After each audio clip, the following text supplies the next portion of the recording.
Hello everyone, this is Vishali. I really welcome all of you on my YouTube channel. So guys, आज मैं आप लोगों को north set 10 के बारे में बताने वाली हूँ कि कैसे आपको प्रिपरेशन करना है और क्यों प्रिपरेशन करनी है। सो गाइस, सबसे पहले हम सब लोग जानते हैं नॉर्थ सेट 9 का रिजल्ट आ चुका है। नॉर्थ सेट का प्री का, मेंस का, और बहुत ही जल्द बहुत सारे बच्चे अपॉइंट भी हो जाएंगे, रिक्रूट भी हो जाएंगे अलग अलग जगहों में, सेंट्रल गवर्नमेंट जॉब में। And they will be having like good future with good salary and they will be independent soon.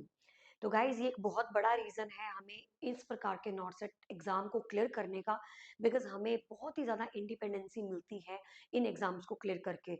Just freshly BSc nursing करने के बाद आप लगभग 75,000 फ्रेशर, एज अ फ्रेशर आपकी सैलरी पैकेज जो है वो आपको लग जाता है। जस्ट इमेजिन कीजिए आप, कितनी बड़ी बात है कि जस्ट आपने कॉलेज से पास आउट किया है और आपका सैलरी पैकेज 75,000 आपको मिलेगा।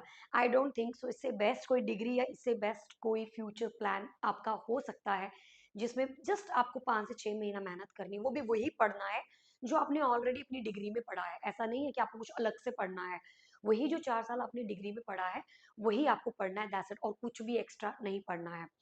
सो guys, let me tell you क्या क्या प्लान्स आप बना सकते हैं और कब आपको तैयारी करना शुरू कर देना चाहिए। सो गाइज, नॉर्थ सेट 10 जो है वो मैंने पहले भी अपने वीडियोस में बताया है, अप्रैल में होगा डेफिनेटली। दो पार्ट्स हैं इसकी। स्टेज 1 में आपको प्री देना होता है, स्टेज 2 में आपको मेंस देना होता है। पहले मेंस ही रहता था, सिर्फ एक ही पेपर होता था। अब उन्होंने प्री ऐड कर दिया है, फिल्टर ऐड कर दिया है, ताकि वो छान सके कि कितने बच्चों को मेंस के लिए बैठना है, सो दैट कि उन्हें भी थोड़ा इजी हो जाए रैंक वगैरह देने में और वैकेंसीज के हिसाब से। सो गाइस, अब इसे प्लान कैसे करें। इस टाइम पे चल रहा है हमारा अक्टूबर महीना और एग्जाम अप्रैल में है। तो आपको कुछ भी करके जो आपका मेन जो टारगेट होना चाहिए अप्रैल के एग्जाम का, वो होना चाहिए अक्टूबर का मंथ। लेकिन मतलब अगर आपको अभी कोचिंग स्टार्ट करनी है, आप प्लान कर रहे हो अप्रैल का नॉर्थ से 10 देने का, तो आपको कोचिंग तो अक्टूबर में ही लेनी पड़ेगी। तभी जाकर आपका मार्च से पहले लगभग सिलेबस खत्म होगा, मार्च में आप रिवीजन कर पाएंगे और अप्रैल में आप एग्जाम देने बैठ पाएंगे।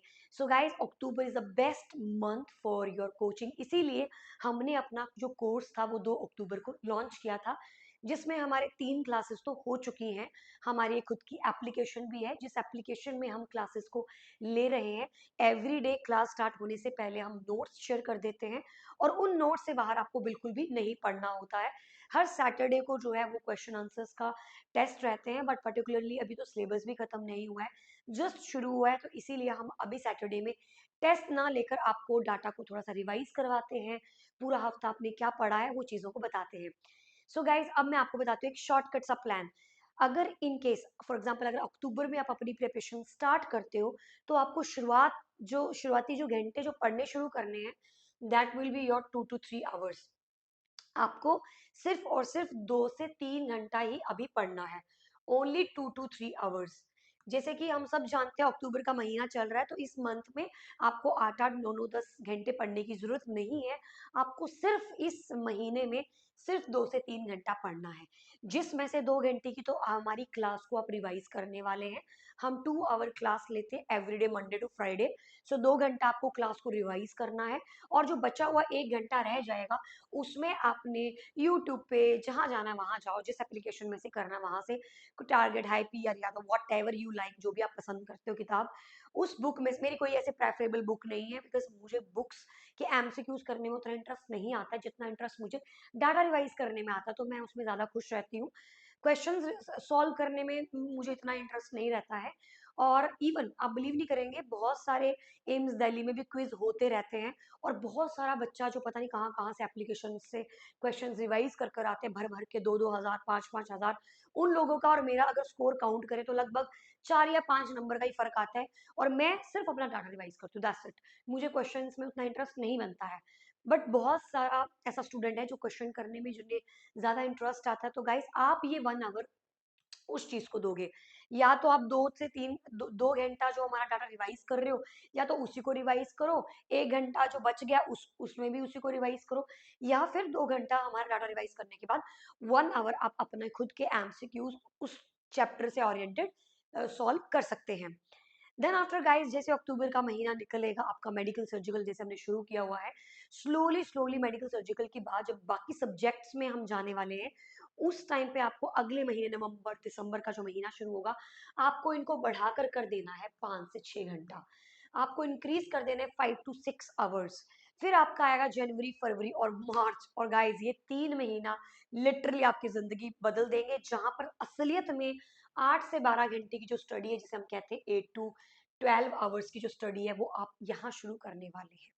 तो शुरुआत में आपको बहुत ज्यादा नहीं पढ़ना है, आपको सिर्फ डाटा रिवाइज करना है। फिर धीरे धीरे जब आपकी सिटिंग बनती चली जाएगी, धीरे धीरे आपके माइंड में वो कंसेप्ट अगेन एंड अगेन आप रिवाइज करोगे, वो क्रिएट होते चले जाएंगे। फिर आपको अपनी जो स्टडिंग आवर्स हैं वो बढ़ाने हैं, और इन्हें आपको 12 घंटे तक लेके जाना है।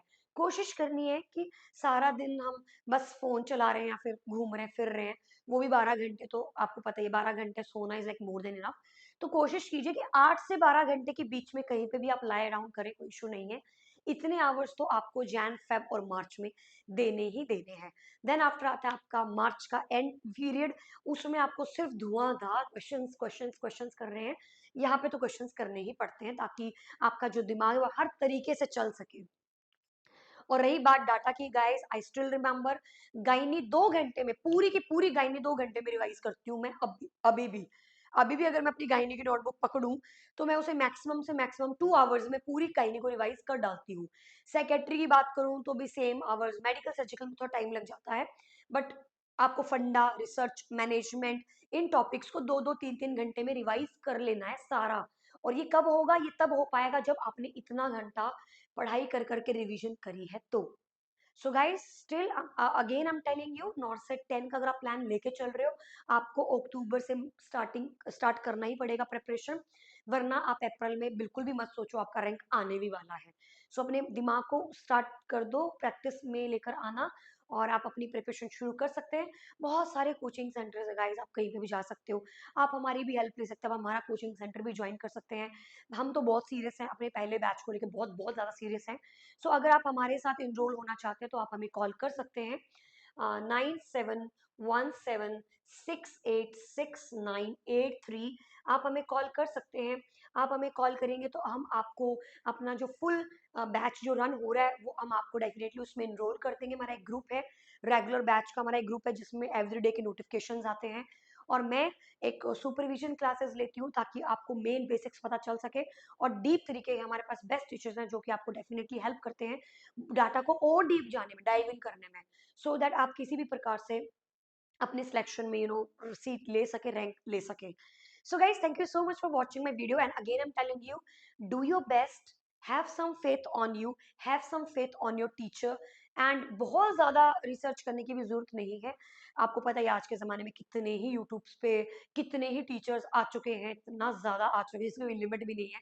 सो आप किसी एक टीचर को पिक कर लीजिए जिसका भी टीचिंग पैटर्न आपको पसंद आता है, जो आपको डाटा ऑथेंटिक ट्रांसफर करता है, और जिसका पढ़ाने का तरीका आपको बहुत जेन्युइन लगता है, एंड यू फील कि this is perfect for me, and then stop scrolling other coaching centers or stop scrolling other teachers, otherwise you will get confusion। मैं एक वीडियो जरूर बनाने वाली हूँ जहां पर आप देखने वाले हैं कि एक सेम कैंडिडेट को 3 से 4 कोचिंग सेंटर्स ने ये कमिट किया कि हमारे स्टूडेंट्स हैं, और उनके इंटरव्यूज लिए हैं अपने अपने चैनल्स पे। तो गाइज आपको पता ही है नर्सिंग में बहुत सारे कोचिंग्स खुल चुके हैं, और बहुत ही ज्यादा फेक चीजें भी वो लोग कर रहे हैं, तो इसलिए थोड़ा सोच समझ कर आप लोग जहां भी जाएं, I am not telling you कि आप हमारे पास ही आओ, जहां भी आप जाओ थोड़ा सा रिसर्च करके सोच समझ कर जाओ, बिकॉज मेहनत तो एंड में आपको ही करनी है, क्योंकि ऑब्वियसली स्टडी, सेल्फ स्टडी सबसे इंपॉर्टेंट होती है, उसके बिना तो कुछ है ही नहीं, कोई घोट के पिलाने ही नहीं वाला आपको। तो पढ़ाई तो आपको खुद ही करनी पड़ेगी, 100% अगर टीचर देता है तो 200% तो आपको ही मेहनत करनी पड़ती है उस सीट को हासिल करने के लिए, क्योंकि बहुत सारा बच्चा सेम डाटा पढ़ रहा है, बहुत सारा बच्चा सेम टीचर से पढ़ रहा है, तो आपकी रैंक आए और उसकी रैंक ना आए, ऐसा कैसे हो सकता है? जब सेम टीचर सेम डाटा पढ़ा रहा है तो आपकी रैंक आई उसकी रैंक नहीं आई, ऐसा क्यों? क्योंकि यहाँ पर रोल है सारा सेल्फ स्टडी का। Not that is all about self study, but yes you also need some track जो आपको गाइड कर सके, जो आपको कब यू टर्न लेना है, कब आगे बढ़ना है, कब डाइव इन करना है, वो पॉइंट पे आपको गाइड कर सके, वो सबसे बेस्ट रहता है। So thank you so much guys, so see you in another video.